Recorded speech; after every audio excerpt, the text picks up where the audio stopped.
সবাইকে আসসালামু আলাইকুম। চলে আসলাম তোমাদের জন্য রমজান মাসে কলিজা ঠান্ডা করার একটা শরবত বানানোর জন্য। এখানে আমি দুধ নিয়েছি আধা কেজি, এখানে চিনি নিয়েছি এই যে মাপ পরিমাণ মতো, আর এখানে বাদাম 2 রকমের আর খেজুর, এগুলো সব কুচি করে নেব। আর এটা আমার লাগবে জাফরান আর কেওড়া জল লাগবে। এগুলো সব মিলিয়ে একটা আমি শরবত বানাবো। এরপরে এই দুধটা এখন জাল দিতে নিয়ে যাব, আর ওই বাদামগুলো সব ব্লেন্ডার করবো, তোমাদের দেখাচ্ছি। এই দেখো, এইভাবে কুচি করে নিয়েছি, এগুলো ব্লেন্ডারে ভাঙাবো খেজুরের সাথে। এই খেজুরগুলো কুচি করে নিয়েছি এইভাবে, দেখতে পাচ্ছ কীভাবে খেজুরগুলো কুচি করে নিয়েছি। আর এই কুচিগুলো আলাদা দিব, আর এইগুলো ভাঙাবো এটার জন্য। দুইটা আলাদা আলাদা করে নিয়েছি। এখন ব্লেন্ডারে এই দুইটা নিয়ে একসাথে মিক্স করে নেব। দুধটা চুলায় বসাই দিলাম। দুধটা হালকা কুসুম গরম হলে জাফরানটা দিয়ে দেব। দুধটা কুসুম গরম করে নিলাম। এখন এই যে সে কেশরগুলো দিয়ে দিলাম। তারপরে কেওড়া জল, এই যে কেওড়া জল 3 ফোঁটা দিয়ে দিলাম। 1 2 3 দিয়ে দিছি। এখন চুলায় বসাই দেব। এই যে চিনিটা দিয়ে এখন এটা জাল করব। চুলায় বসাই দিলাম, এটা হতে থাক, আমি ব্লেন্ডারে গুঁড়ো করে নিয়ে আসি। এখন ব্লেন্ডারে ফাঁকি করে নিব। এই যে খেজুরগুলো এই যে দিয়ে দিলাম, যে বাদামগুলো কুচি করে বাদামগুলো এই পাশেগুলো দিয়ে দিব। এটা গুঁড়া করে নেব। কিছু কিশমিশ দিয়ে দিলাম এর সাথে।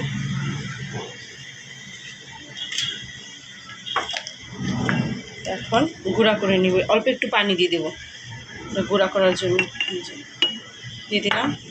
এখন এটা গুঁড়া করে নিব।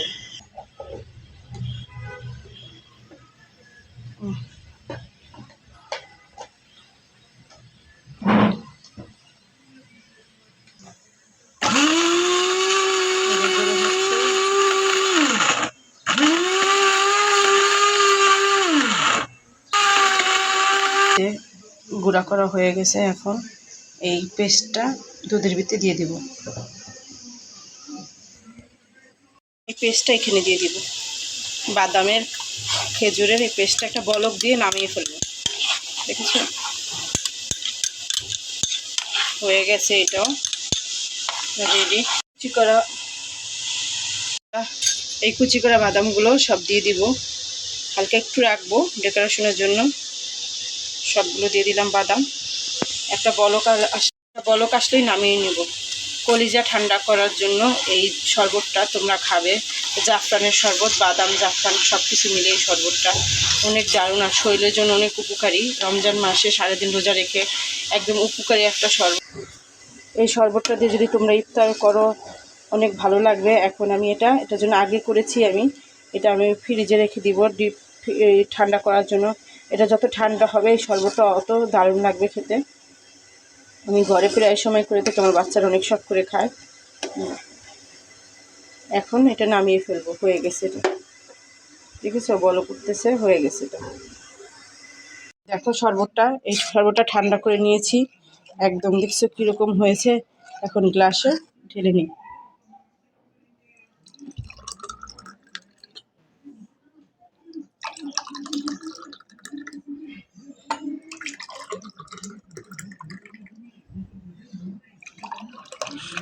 ইফতারের জন্য একদম পারফেক্ট একটা শরবত। তোমরা সবাই ঘরে তৈরি করে দেখবা। এখন এই খেজুরগুলো দিয়ে দিব শরবতের ভিতরে। সবগুলো খেজুর এক এক করে সবগুলোই দিয়ে দিব।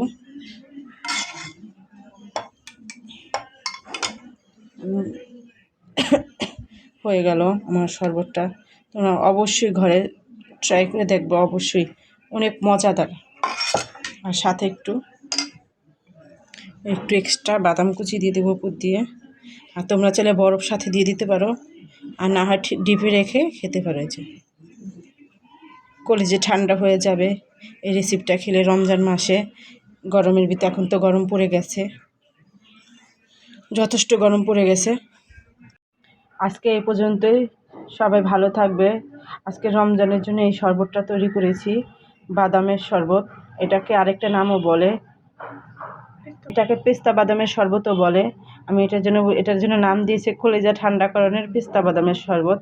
তোমরা যে যেখান থেকে দেখছো, প্লিজ তোমাদের কাছে যদি ভালো লেগে থাকে আমার ভিডিওটা অবশ্যই তোমরা লাইক দিবা, কমেন্ট করবা, শেয়ার করে দেবা। তোমাদের একটা লাইকে আমার ভিডিওটা আরও অন্যান্য মানুষের কাছে চলে যাবে। প্লিজ সবাই একটা করে লাইক দিয়ে দিও। আর তোমাদের কাছে এই রমজানের শুভেচ্ছা অনেক অনেক। আজকে এ পর্যন্ত, আল্লাহ হাফেজ। नूर नूर सहर बरकतों भरे इफ्तार, ये रहमतों में नहाए हुए